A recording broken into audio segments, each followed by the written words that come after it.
A importância dos funículos é que eles são formados por fibras que vão da medula para os centros superiores, ou que vêm dos centros superiores em direção à medula, ou que ligam a medula a ela mesma. A relação dos funículos com a substância cinzenta e o padrão morfológico da substância cinzenta modifica a nível caudal, do nível caudal até o nível mais cranial. Aqui a gente pode observar, nós temos uma sequência de cortes de caudal para cranial. A primeira coisa que chama a atenção é que na substância branca, a quantidade de substância branca relativa à substância cinzenta é menor nos planos mais baixos e maior nos planos mais altos. A explicação é muito simples, é que à medida que você vai subindo no eixo medular, você vai aumentando a quantidade de neurônios que chegam à substância branca e sobem.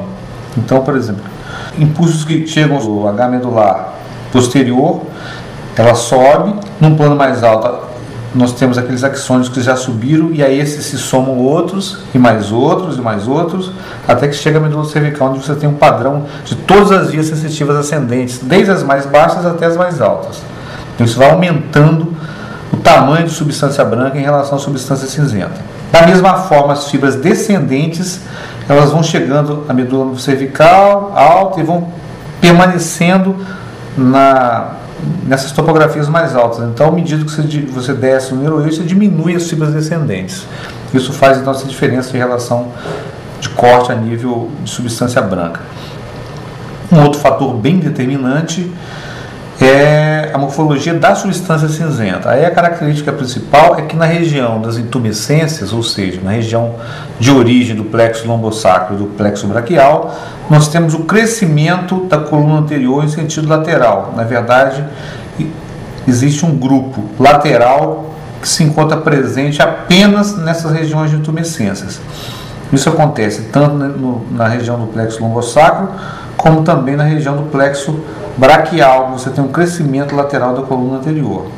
Se você comparar bem, esses planos aqui são planos lombosacrais baixos que correspondem ao plexo lombosacro, e aqui já são planos altos. Comparando esse corte com esse, a gente pode observar que nesse H medular aqui, a porção lateral da medula vai diminuindo, e diminui cada vez mais à medida que você vai subindo no corte. Por quê? O grupo medial, que está presente em toda a extensão da medula, ele inerva a musculatura axial corporal, portanto você tem a presença dele em toda a extensão da medula. O grupo lateral, que forma a parte lateral da coluna anterior do H medular, só está presente na região das intumescências porque são os neurônios que inervam exatamente o esqueleto apendicular, ou seja, inervação de membro superior e membro inferior. No caso aqui, membro inferior, no caso aqui, membro superior.